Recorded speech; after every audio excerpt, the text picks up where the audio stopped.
Welcome to another episode of Pels in the Blender with your boy E. Davis.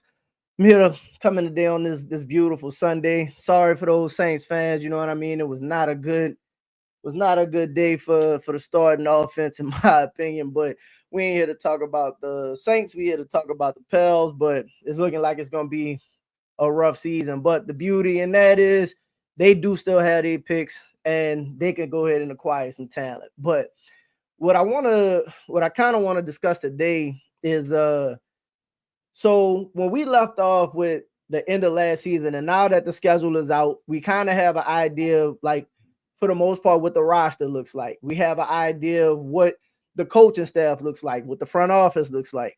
So we kind of have a idea of what it is that the Pelicans will be facing coming into this season. But the problem is because they didn't have a great season, and maybe it's because they knew everything was happening upstairs. Nobody did like exit interviews. There were no exit interviews. So the last time you saw some of the players speak or the coaches speak or anything before summer league, and to me, like, we still haven't seen like Willie Green speak, and you still haven't seen Zion really speak, and you probably won't get most of those until media day. You know, you seen Trey do the video and he's been doing some off-season stuff, but you really don't see or hear from most of the players in the off-season, and that's cool. But you also don't really have much to go back on from the previous season, about because there was so much change about the expectations going into next season. You know, typically we would get the David Griffin, you know, press conference in the gym, in the practice facility, and he would run down the expectations for each player, for the coaching staff, and bright spots, low spots, all of the things that they were trying to accomplish during the season. So this year we didn't really get that. So what I kind of want to do, because I think with this team in particular, the words that are spoken, hold on for a second. The words that my glass is shining through the thing. Hold on, had to cut those for a second. That reflection was killing me.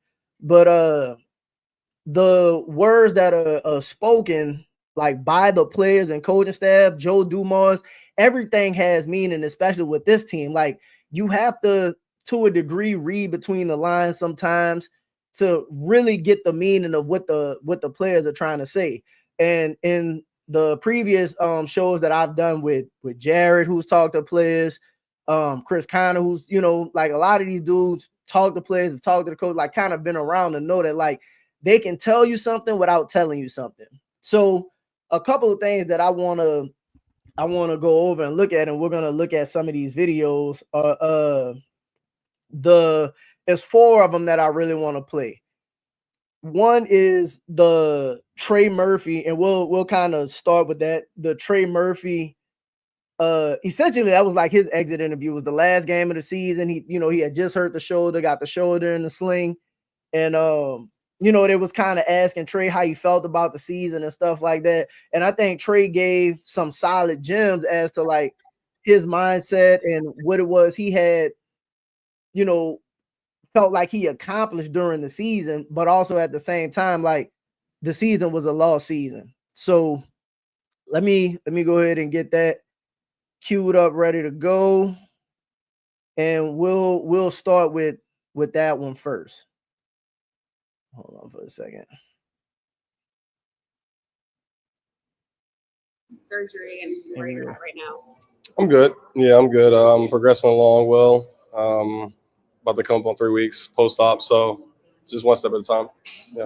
How much have you been relying on Herb since he's kind of been going through a similar situation here? I definitely talked to him about a little bit of stuff when it comes to the shoulder, but he also had a different surgery than I did too, so his was a little more. So let me stop right there for a second, because what people don't understand is when he's mentioning the shoulder surgeries, which kind of reflects back to the medical team. People don't remember that when Herb initially got hurt, Herb had like a second and third and fourth opinion. And again, just to try and see what was going on and exactly how to go about his procedure. So I'm wondering if, Trey Murphy, knowing that he has to have the procedure, when he says, I talked to her, but somewhat about his procedure, I wonder if he means, hey man, do you think I should trust the Pelicans in going with this procedure or what it is they suggested me do? Or do I, do better going outside on my own? I'm just wondering. He had a few more constraints than I did. So, I still listen to what he has to say, but also don't try to like compare too much of our surgeries because they're not the same. With the season that you were having and how things were going for you, how have you handled this mentally and how much do you want to get back on the court as soon as possible? I mean, I've been fine mentally. I mean, we all know what it was with the season. I mean, it would have been a lot worse if we were in the playoff hunt and I was missing playoff games. So, I have a whole summer to rehab and definitely not going to rush because we have time. Like, time is on our side this time. So, going to make sure I do it right, do it correctly, and come back even better. So, real quickly, that's a good thing to hear too. And when we think about, because I got the Pels booked for 49 and 50 wins, right? One of the things that matter in that is Trey going to be on track? Hopefully he doesn't have any setbacks. Is he going to be on track for opening night? Again, as he goes further on into this, he's saying he'll talk about the target date for his return. But he did say, look, because the season was a loss, we were able to take our time. We weren't able to rush. I'm able to, really go in, have the surgery properly, rehab, and be able to attack it the right way, which is good because one thing about Trey is Trey has been injured like the last time he got hurt, when he got hurt at the beginning of the season, it was in training camp. So, he's rushing to get back. And in my opinion, that was one of his worst seasons. He got hurt last offseason and didn't start the season as well. So this particular season, it seemed like, and we've seen him shooting and stuff like that in the videos he's been putting out. So I think is a good note that even back then that Trey mentally wasn't shook by the injury, knew that they had time, and essentially was targeting being back for the beginning of the season. So I expect Trey Murphy to be playing game 1, which is extremely important. Especially with the summer league, as far as how long it'll be before you take contact, all that type of stuff. It just depends on my KPIs, like my stuff that I hit for my little benchmarks and stuff for, me to be clear for contact. If I had to guess, probably like around end of August, early September, something like that. Don't quote me on it, but I mean that's what I would say. So he's talking about we need to be clear for contact. And again, I said he will, refer to this later, but end of August, early September means clear for contact, meaning he'll be able to, resume most of his basketball activities, stuff like that. Man, the season don't start till October. So if he's clear to go beginning of September, that's plenty of time for Trey to be ready to go for the beginning of the season. Obviously not the way you wanted to end, but I want to just capture what this season was like for you, kind of stepping into a new role, taking your game to a different level. Yeah, I mean it was definitely great for personal growth.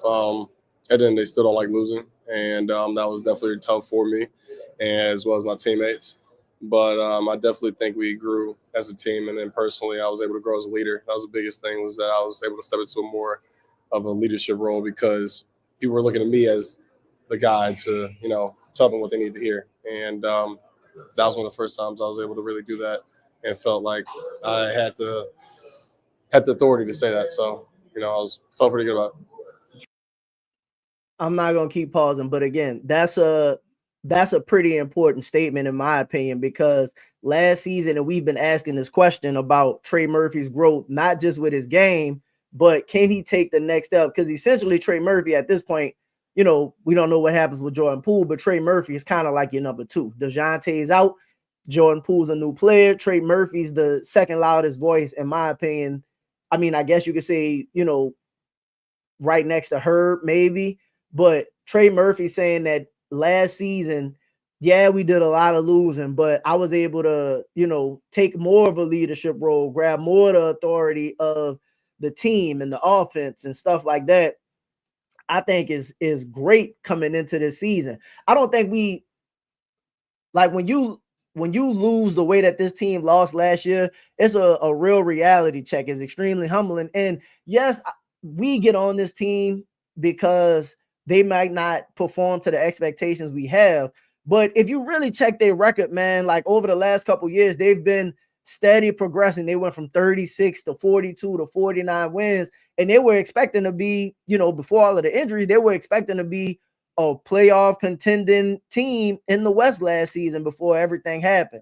So those dudes not used to getting beat down like that. So for Trey to say mentally, I'm good, and then also be able to say, hey, last season I was able to take a step with my game.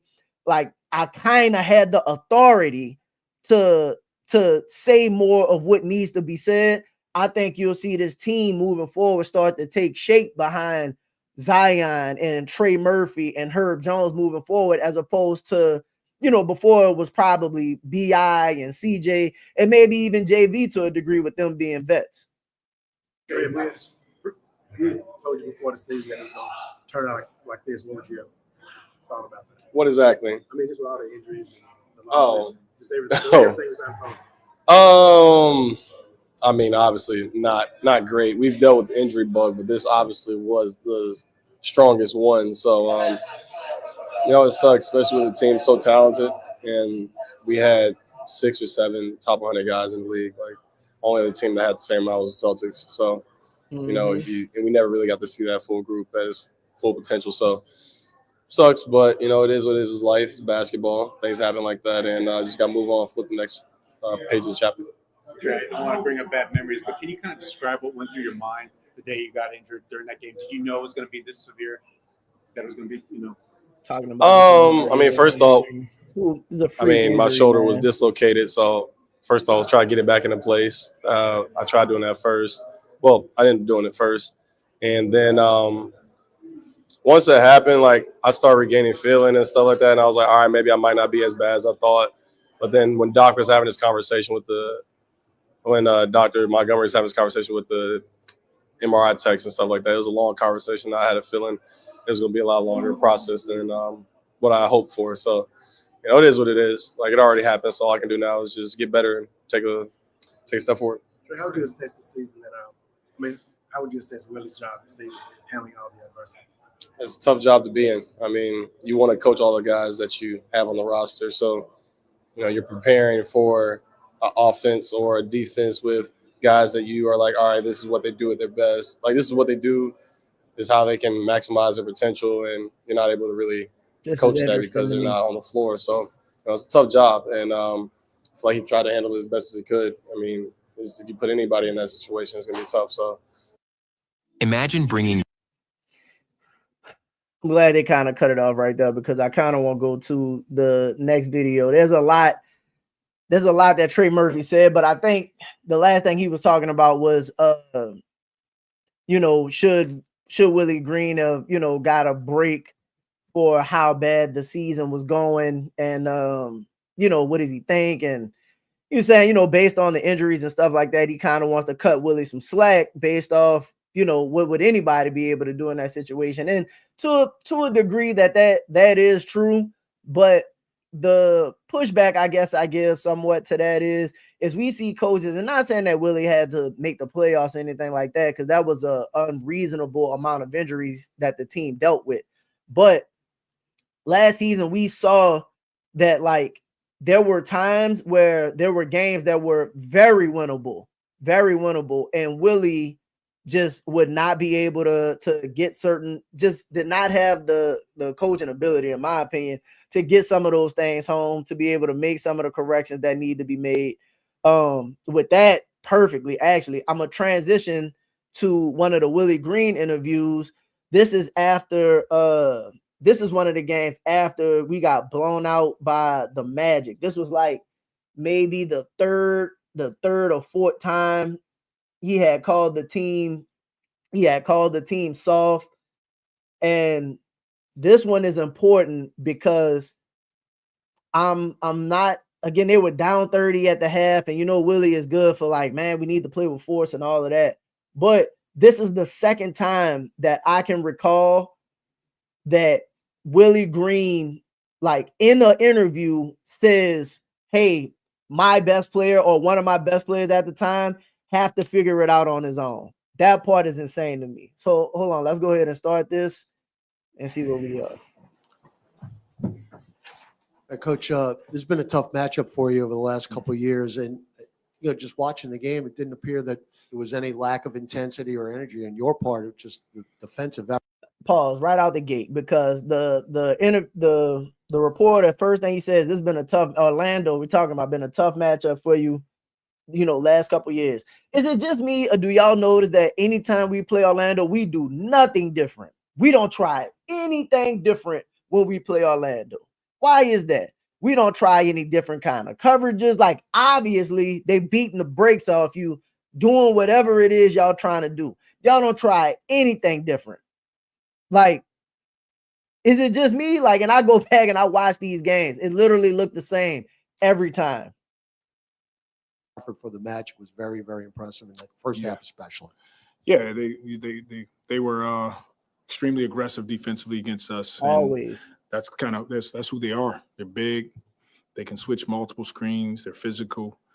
They rebound the ball well. That's their foundation. I thought they did a good job of coming out right away and just punching us right in the mouth. And we dug ourselves in a big hole. Halftime, down 25 better at the effort half. I think down 30 at one point in the game. We competed a bit better, but when we get down that big, our margin for error is small, so tough to make up for a 30-point deficit. How tough was the matchup with both Pantera and Wagner? They kicked our butts. Well, it seems like teams that are known as kind of being tough this year, like for instance the Rockets, gave you guys a tough time with the Magic tonight. What does that really say to you? We're soft. We're soft. We've asked you this multiple times. If you had the answer, you probably have given it to the team by now. But what steps can you take to move on from this? So this is what's crazy. So, hey, the Magic, the guy asked, hey, the Magic's kick your butt, right? What does that say? We're soft. Short answer. Okay. What steps are y'all taking to rectify that? Okay, we understand that. What are you actively doing to change this, to make sure that we're not in this situation again? Because again, you got to remember, this game happened March 13th. So this is towards the end of the season. By then, we had been blown out by 20 and 30 and 40 and multiple game losing streaks. I think actively at this point, we were on either we were on or getting ready to go on another 4 to 5 game losing streak right here. So this is insane. Hold on, let's go back and get the answer. Well, we have to walk into games with the mindset right away that we're going to attack and be on the same page, make sure our communication is there. And that's what I told our guys. Look, the lack of physicality, we look soft. And then when we look soft defensively, we stop sharing the ball offensively. Do we do it every game? No, but those are the inconsistencies that we're seeing. So I have a question with that remark, and it's really a question. So, what are we teaching and or coaching to where you feel like the guys are inconsistent in playing soft? Or what are you calling out the gate to where they're not attacking? Why would the team come out and not be in attack mode? Again, this is something that I guess can happen from player to player, but I'm really just posing the questions of why is it that we have so many starts that are non-aggressive on the defensive or offensive end, and then it takes time to rev up. What is it that's going on in the building to where this is a consistent theme? Yeah. It's frustrating because we all know, and those guys know, they're great guys. They know that they can be better. We all know we can be better. And that's the frustrating part, is when, you want to see our team string together multiple games in a row where we're playing at a high level, win or lose. Obviously, you're going into the game to try to win the game, but the first half versus the second half, that's a big difference. A guy like Trey went from 26 seconds in the first quarter to about 8 minutes in the third quarter without even a shot. Listen, I got to rewind this a little bit because this is the phenomenal question. This is what all fans, complain about all the time. We complained about it with Brandon. We complained about it with Trey. We complain about it with Z at times. And part of it is on the player, but this is the most infuriating part of this whole interview. So the guy asked, Trey went from, 8 minutes in one point to like 20 minutes without getting a shot attempt. Like, what can you do to get your best, a second best player, an offensive look or stretches without being able to, touch or shoot the ball? 6 seconds in the first quarter to about 8 minutes in the third quarter without even a shot attempt. And he's had those lulls like that through the season. Just from a coaching standpoint, what needs to happen to get him more creative in the offense and get him more open looks? More creative in the Well, offense. he's got to be creative. Teams are guarding him. The best players. That's crazy. Well, he's got to be creative. He's got to. Teams are guarding him. The best. Season. Just from a coaching standpoint, what needs to happen to get him more creative in the offense and get him more open looks? Well, he's got to be creative. Teams are guarding him. The best players, the best defenders are on him now. He's got to get accustomed to that. That takes more movement. It takes more screening off the ball. It takes more screening on the ball. And those are the things that. No. So either we run an offense that's completely player based and there's no structure. Like, obviously we all know that, but no, it is not Trey's job to be creative. Like, why does he have to be creative on the court with getting himself open or getting himself a look? Like, hadn't you realized in the floor of the game when they blasting you by 20, hey, my second or best player at the time hadn't even got a shot attempt? They can do all of those things. They can deny him. They can do all that. And this is what people complain about repeatedly, bruh. And you can't pass the buck to the player. Bro, Willie Green is, I don't know how old Willie is, but he's got to be in his 40s, right? Maybe.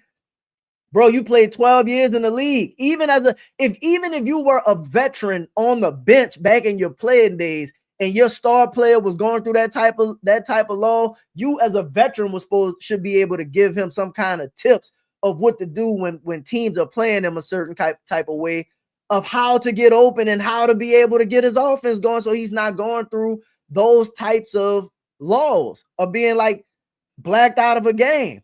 It's just absolutely unacceptable. And this is the second time. Remember, they asked when Brandon was struggling in the playoffs, hey, what can you do to get Brandon going? Lou Dort's playing great defense. Brandon has to get himself going. What does that mean, bro? What does that mean? You the head guy. You got all these coaches sitting over there, and you gonna put it on the player? Okay. We continue to watch and talk about as a group. Movement. It takes more screening off the ball. It takes more screening on the ball. And those are the things that we continue to watch and talk about as a group. I know Zion got an early tech. There seemed to be a moment in the second quarter. I don't know if he subbed himself out or was that a normal substitution? What happened there? Normal substitution. Yeah. You guys are officially eliminated from playoff contention tonight. Just listen, that's a small note right there. That's a small note. Now, last year was a little different because he was on a minutes restriction, but this is a small note that people don't notice when you listen to these interviews. The guy asked, hey, there was a point in the game where Z checked himself out. What was that about? Was he hurt? Is he whatever? And he was like, no, that's a normal substitution, which means majority of the substitutions, and we already knew this, but this is just re-emphasizing because these are some of the things that we want changed when we question like the feel for the game stuff. Hey, that's just a normal substitution. Okay, was he struggling? Was he hurt? Or is everybody on scheduled minutes? Like, hey, at the 6-minute mark, this person comes in. Or, okay, first off the bench, you look at your sheet. Okay, we got, and again, this is how you wound up with Trey in for Z because we need Z to be, lined up. And those are the things that get you losses, bro. Those are the things that get you losses. And it's in the videos. You just kind of got to watch and look for them. They're letting you know what they're doing. For the remainder of the season, what can you leave with? Well, our goal altogether is to continue to try to build momentum with this group. And, we've been doing a decent job of that. We've had some really good games, and we've had some games like tonight where we don't bring it for 48 minutes. So it's trying to build momentum, continue to attack the games. We'll get a look at, we're getting a look at Carlo, getting a look at some of our younger guys as we progress. From this point on, will you guys will there be a little bit more consideration for some guys like CJ or Trey or Zion in terms of like managing their minutes just moving forward, just kind of not making sure they get too high? Yeah, for sure. Coach, whenever this does happen, it's always a toughness thing. It's always, getting punched and not swinging back. How frustrating does it get when you have to continue to preach to them? Constantly talking about toughness. To swing first? Well, it's more about being consistent in doing that. We have moments where we have games, we have several games where we're attacking from the start, and you can feel our togetherness, you can feel our communication. Talking about consistency. You can feel our toughness and physicality, and that bleeds right into your offense. Now you're playing aggressive offensively, you're getting stops. We're playing to our strengths, and then we'll have games like tonight where we don't bring it for 48 minutes, and we don't have the luxury to do that. And our margin for error is small. When we don't play up to our capability, this is what we look like. So this is one of the last videos. I'm sorry, because I kind of want to do part of one of like essentially Willie's exit interview. But he's saying that, if we don't play to our strengths, then this is what we look like. Okay, well, this is the problem that we have. If teams know, because obviously every team, you come in somewhere, you have coaching, you have players or whatever. If teams know what it is that you're good at or what it is that you're trying to do to them in a game, right? The team prepares to not allow you to do those things, okay? That's the first step. If there's no adjustment for when the team adjusts to whatever it is you're doing, because I was always taught you can't take away everything. Like in any sport, you can't take away everything, right? So there's always a plan B. There's always an option that you can go to. So in this particular case, if you have, your option A and the team is beating you down on option A, we have to be able to have a solid plan B to be able to go to consistently keep the team in rhythm. And it can't just be more energy, more effort into plan A. Well, plan A is not working. They got an answer for plan A. You have to be able to go to plan B and implement those things, because if not, again, that's how you see teams come out. Like we'll come out, we'll start, and sometimes they do get off to a fast start, but by halftime, teams make an adjustment. There's no adjustment. You stay with what you're doing. They eventually walk you down, or they eventually pull away from you, and you can't come back. So in this particular situation, man, coming into this season, I'm really hoping that the things that he's saying that he wants to do, the things that help our team, getting out in transition, playing with pace. If the offense is going to be limited, you have to play in transition, right? You have to be able to do all of the things you need to do to put your team in position to do those things and have multiple ways to get into those types of those styles of play. So, man, this was Willie. This is Willie in the press conference, just letting you know, hey, is inconsistent what it is that we're doing. But of course it's inconsistent when the team scouts you and you have no answer for when they answer what you do. That's why we struggle against. That's why, again, think about it. That's why we struggle with a team like Orlando, because essentially they're equipped to play the style that it is that we want to play. So I just, man, this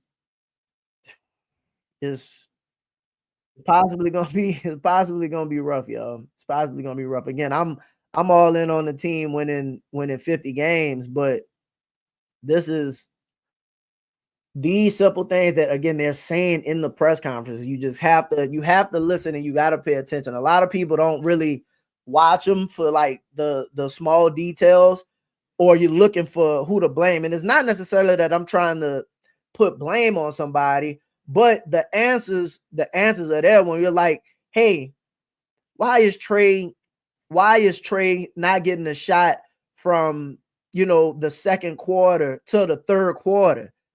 Oh, well, Trey needs to be more creative. Well, first off, do Trey know he needs to be more creative? Did somebody tell Trey, hey, you need to do whatever you need to do to get yourself some looks?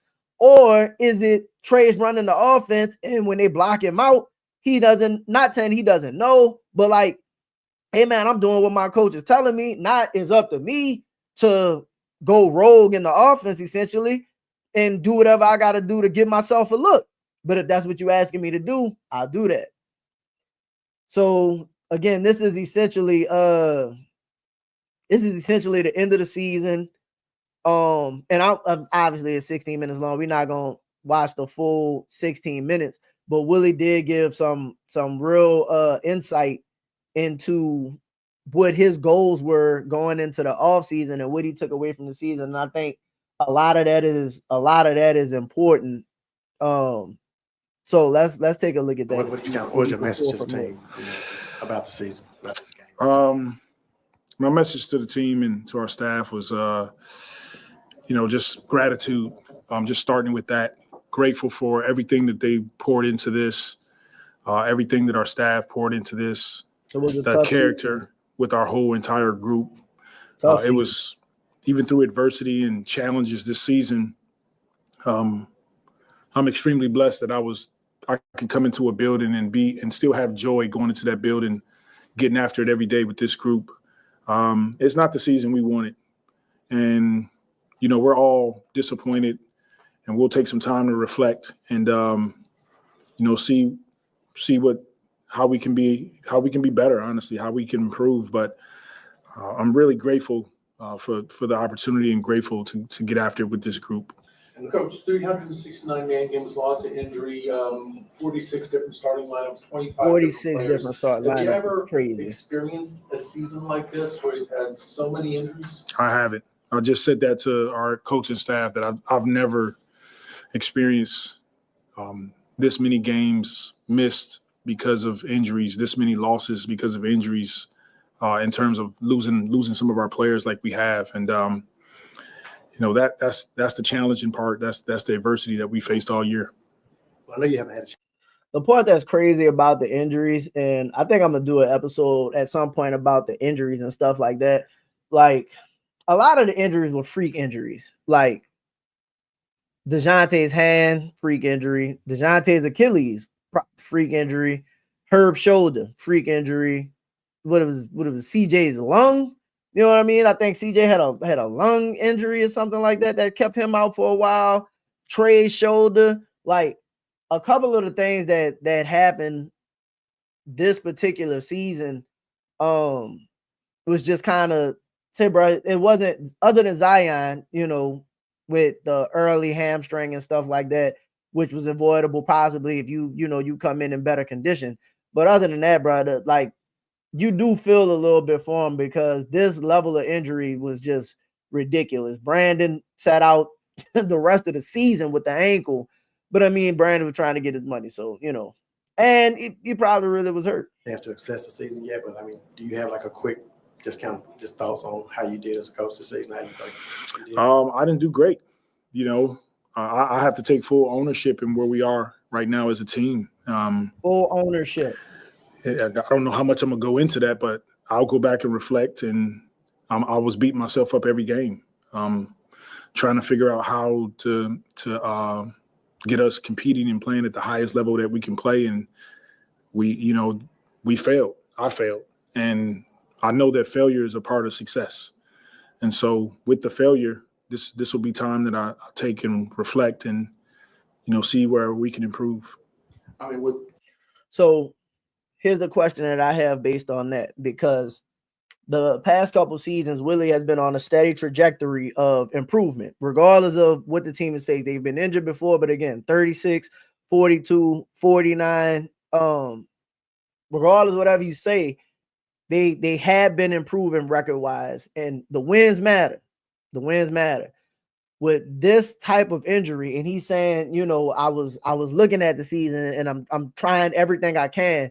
I got to go back and see, strategically where they trying different things, actually trying to implement different things. But like taking that away, I wonder if when he says I'm going back, I'm gonna, reflect and see where I can get better. does he see himself and says, hey, because again, Willie's job is on the line. The job is on the line. His career in coaching is potentially on the line. And does he look at some of the flaws from not just this season, but previous seasons and things that have gotten in his way from being as successful as he could be and say, okay, I'm coming into this season. We got new ownership, not new ownership. I'm sorry. Not new ownership. My bad. That's probably touchy to some people. That's crazy. My bad. I'm sorry. Not new ownership, a new front office, new people running, like new front office, new people running the show. Let me actually try and be a different version of myself and work on some of the flaws that hindered us from being as successful as we could have been. Or does he stand on business and continue being the same Willie Green? So many changes to the lineup, so many guys in and out. Are there any particular lessons that you can take from this experience? What it was like going through this, what it took to kind of get through it day in and day out, knowing that you really didn't know who was going to be in, who was out, who was hurt, that kind of stuff? Yeah, I think the biggest thing is just staying steady.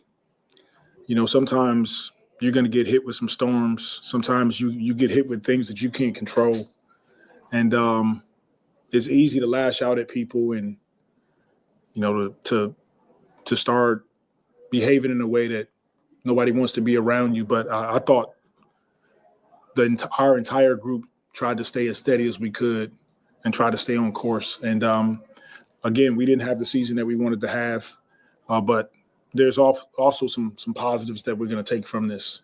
And, when he talks about staying steady, I wonder if they're saying like nobody was like, we were staying steady, like nobody was angry, like nobody, because he said, you weren't lashing out at anybody. Well, maybe we needed some lashing out. Maybe somebody needed to be lashed out at so we could get these dudes to perform. You can't say nobody was lashing out and then come out and call them soft. You can't have 3 years of not wanting to get technicals and then all of a sudden you trying to stand up and start getting technicals. Like it's not genuine. You know what I mean? And not only do players notice that, people notice that. So aside from them being, because I think this was more about staying steady from like a personal level, keeping it professional in the build and stuff like that, not necessarily play on the floor, because obviously they were inconsistent. But if no matter who's on the floor, if you have a consistent way of playing, that also helps mitigate some of the issues that you're having. There's a standard, and that's what Joe Dumars is preaching from day one. We're gonna set a standard. It don't matter who there, it don't matter who playing, who coaching, whatever. There's a standard, and we're gonna play to that every time. So to me, I don't necessarily think Willie has the standard set for his players, and hopefully coming into this season with Joe Dumars saying, look, we're absolutely gonna play, to a certain level every night. Hopefully Willie is, one of the things he improves on is them being able to meet that standard. The first 3 years of your coaching career, the story was, hey, just that steady progress, the wins increase each year. And then to take a step back like this, obviously a lot of it, is out of your control. But I guess, what does the path forward look like after, taking this much of a step back this season? Well, it's going to take some time, number one, and try to do some self-reflection, and we'll start getting together at some point and talking about what it looks like to move forward, to take a step in the right direction. And it's going to start with us getting healthy as a team and looking at our roster. I mean, and just trying to figure out how we can be better moving forward. We don't want to have a season like this again. And I'll be the first one to bring his name up. Zion and what he was able. Let me pause for a second right there, because see that comment there when he said, we're gonna start getting together and look at what we can do to improve, so this doesn't happen again. And he mentioned the roster, and let me see, he mentioned the roster, and hold on, because now let me go back and hear it again. We don't want to have a season like this again. What did he say? And it's going to start with us getting healthy as a team, and looking at our roster and looking at the roster, and just trying to figure out how we can be better moving forward. We don't want to have a season like this again. So getting healthy and looking at the roster, obviously those things matter. But I also at that point want to see him take more accountability, and I'll be better. I need to look at, and I know he said it somewhat before and didn't say how he's going to go into it, but like, how will you improve? What are you looking at to be better and coming back with next season so we don't have these things happen again? How can you be a better defensive coach, a better motivator, a better connector, a better offensive coach? Looking at some of the things that hindered this team and seeing, hey, I need some personal growth and we'll be able to get there. And I'll be the first one to bring his name up. Zion and what he was able to do this season. What was kind of your assessment of the season? He had obviously the hamstring took away a big chunk of the season, but just seeing what he was able to do once he came back, I guess what's your assessment of what he was able to do this season? Yeah, that was the positives. Is when we had our guys healthy. A lot of them performed at a high level on the floor, and Zion included. We still got but we just didn't get a chance to see our full. I don't think we saw our full roster one time this season, and that's the disappointing part. But the positives is we saw improvements with Trey. We saw Zion take more steps in the right direction when he was on the floor. We got incredible play from some of our young guys. Missy was fantastic this season. He's had a good regular. We got a chance to see Antonio Reeves play more. Jose was rock solid for us again. We missed Herb a good portion of the season. He's so key to what we're trying to do on both ends of the floor. So those are the things that we'll start talking about, reflect on, and see how we can move forward in the right direction. One of the biggest things that's kind of lingered over this team the last couple of years is a question about identity and how is this team going to identity. Is that one of the things that you really want to hone in on this offseason and understand, regardless of who's on the roster, what Pelicans basketball really means? Well, I think if we reevaluate the last 3 seasons before this season, we had an identity, and we were top 10 in defense. And the last about a third season, we were right there at almost top 10 in offense. So we started with our ability to guard, size. We had wings, rebound the ball, and that's. I believe we have to move forward with that identity, and those will be some talks that we have this summer and figure out how we can continue to take steps in the right direction again. I don't know. Maybe I'm not understanding the answer. Is that really an identity? Is it like the ability to guard? Not necessarily how you go. Like, and I don't know if this, because again, I've always said Willie doesn't always want to give out like the answers to certain things, but like he's like, our ability to guard. He's saying, what's our identity? It is, like our size, the roster, our ability to guard. We were topping this and topping that. It's like when I think of identity, it's like, hey, not statistically where you are. Hey, we want to be a fast-paced team. We want to be a three-point shooting team. We want to, we want to be a defensive pressure team. We want to cause a lot of turnovers, get out and run. He used to preach the 0.5 offense, like a lot of ball movement and stuff like that. So when he answers the question, I think we had an identity. It's like, well, you can't have an identity when everybody is saying consistently that you don't play the same way from game to game. If you don't play the same way from game to game, then that's not necessarily an identity. So I don't know if it's more of a delusion to answer, or if you finish the season and say, okay, I saw, the defensive ranks progress and stuff, so maybe we're a defensive team. Well, but we can't get stops when we need to get stops. Shannon Sharp always say the identity of a team is, can you get done what you need to get done when you need to get it done? Can you get done what has to get done when you need to get it done?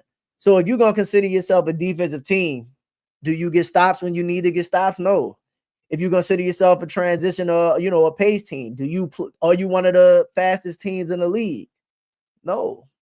So like, I think they need to hone in more on the style of play that hints at the identity and is not, roster based necessarily. Like it should just be whoever's out there, this is how we're playing.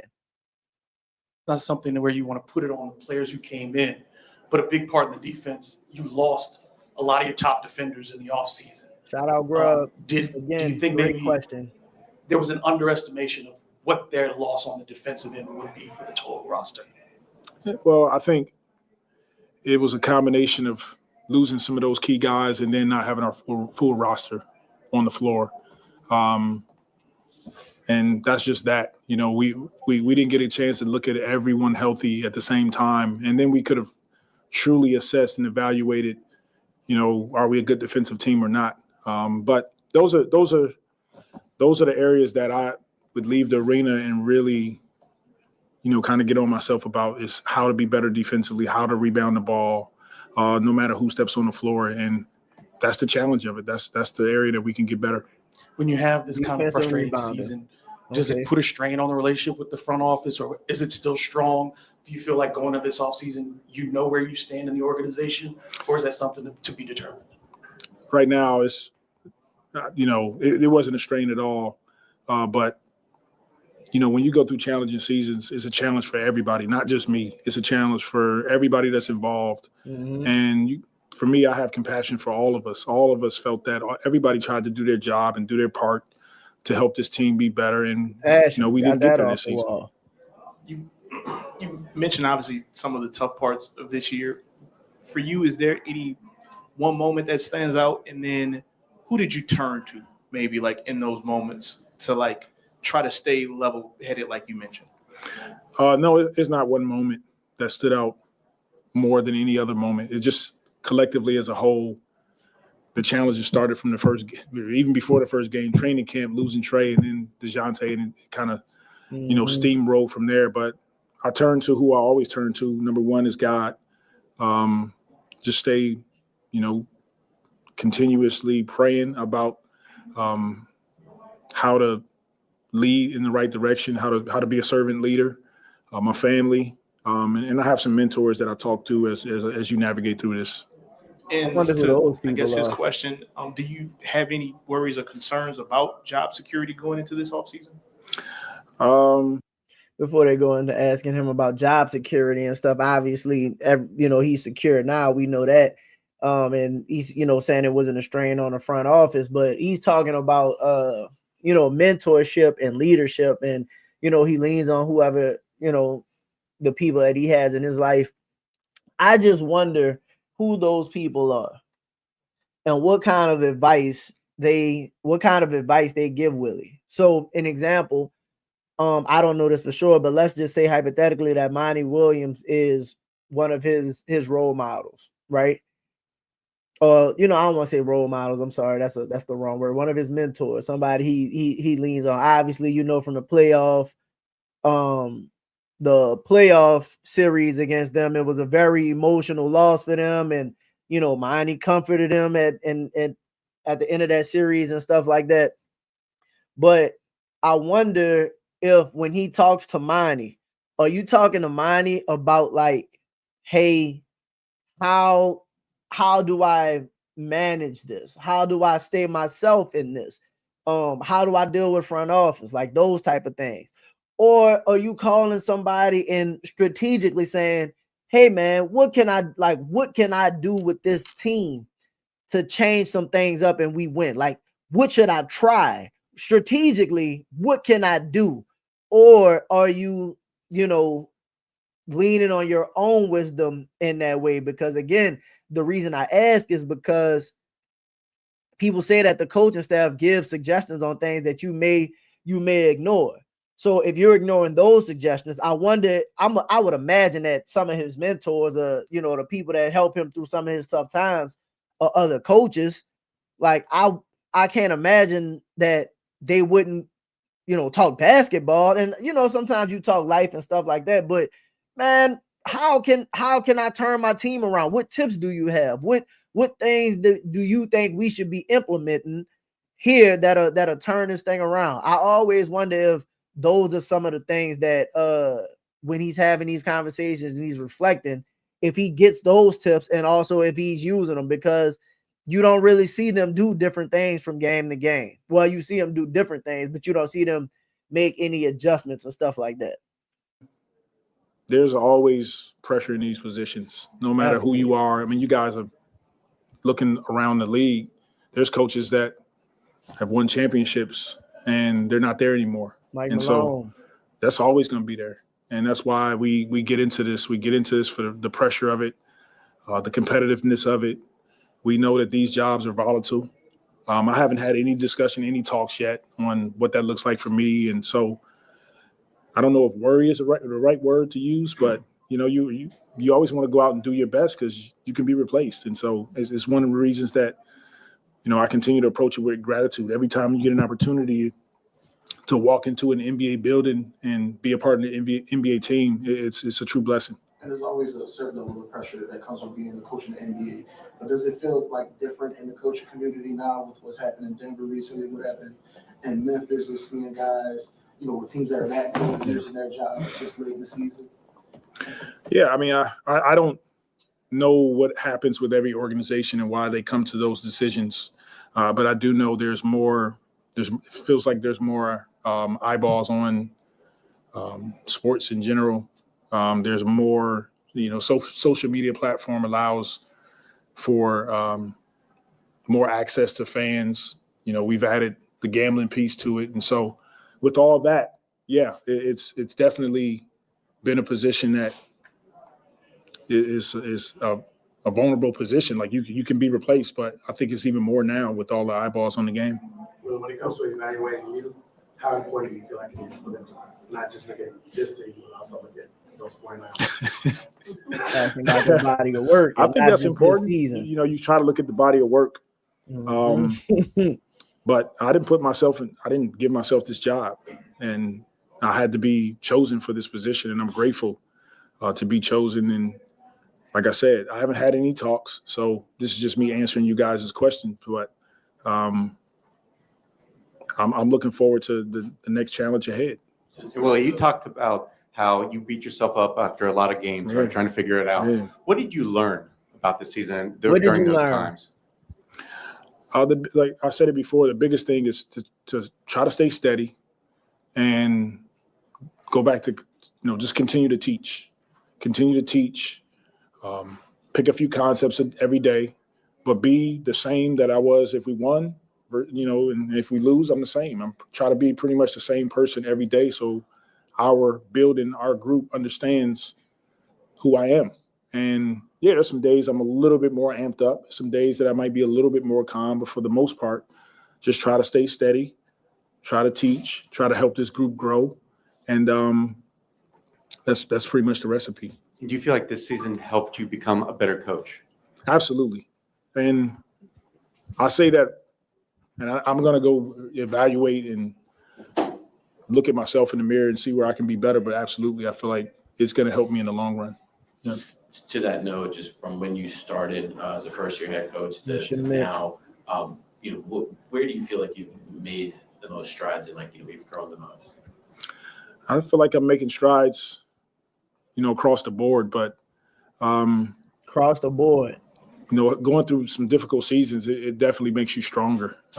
Gives me more opportunities to teach and grow and learn and figure out who I am as I go through this as a coach. But across the board, I feel like I'm not there. I'm striving to be the best coach that I can be, and you got to go through some triumphs, but you also got to go through some difficulties. And we talk about what Trey was able to accomplish this year. Yeah. And just like you said, looking at the path forward now that BI is no longer part of the organization, Dejounte still has a long rehab road ahead. How important? Let me stop it right there, because essentially I kind of want to just essentially hit at him talking about the path moving forward, because that's what's important. The path moving forward. Did you improve? How do you continue to improve? What did you learn? And how can this team coming up this season look good going forward? So I kind of want to do some more of these, but I don't really know if there was an actual answer as to, the question was, hey, did you improve? Absolutely, I improved. Okay. Didn't really say how you improved, but you feel you improved. Okay. You said you're gonna take some time and reflect on how to get better, and not just better. Because again, you're not just talking about 1 year better. You're going into year 5 now. You should be 5 years. It should be like 5 years of growth. We're looking at, like, if you're looking at the stock charts or whatever, where are we at year 5? Like, do we take a massive jump? That the talent is there on the team for Willie to essentially resurrect his career and look like, I don't know if he'll ever look like a great coach, but it's possible. If you come in and do some of the things that we know you could do, and that doesn't necessarily mean that you have to have all of the answers. Sometimes that can be understanding that you have to lean on the people next to you that should have the answers. Taking a step back instead of saying, hey, that guy's got to figure it out on his own. You know what? Hey, instead of saying that, it's like, you know what? No, I got you this time. We've been looking at this play of, I was spending all off season on how to not have you stuck in these lows, things like that. If he can come in with that kind of mentality, and he's talking about the stand steady. And I do believe that, you do have to be steady to a degree when things are good and when things are bad. You can't just be flashing out all the time. I agree. But there has to be a certain level of, this is unacceptable.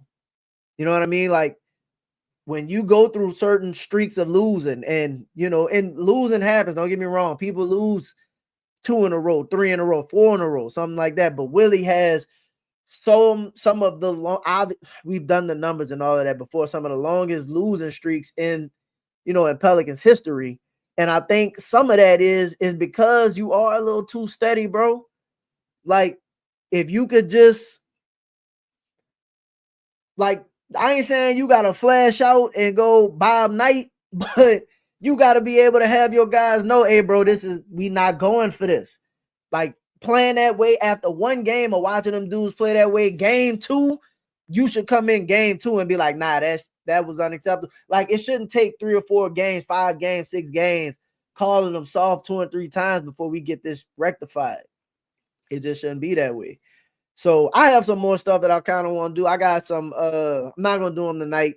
You know what I mean? But I kind of want to go back through the season and listen to, like, some of Zion's interviews. You definitely got to go back and listen to the nuggets that Dejounte was dropping throughout like the season and stuff like that. Bro, I'm telling you, like, if you just go back and watch, like, these things were crazy. But the ones that stuck out the most to me to do today, because we didn't get the end of season interviews and the season's coming up, is Trey talking about, hey, I'm on, like, based off the surgery, I'm on track to be there day one, unless we have a setback, and they hadn't heard anything about the setbacks, talking about his growth being, moving into a leadership role, and the growth in his game and all of the challenges and stuff like that.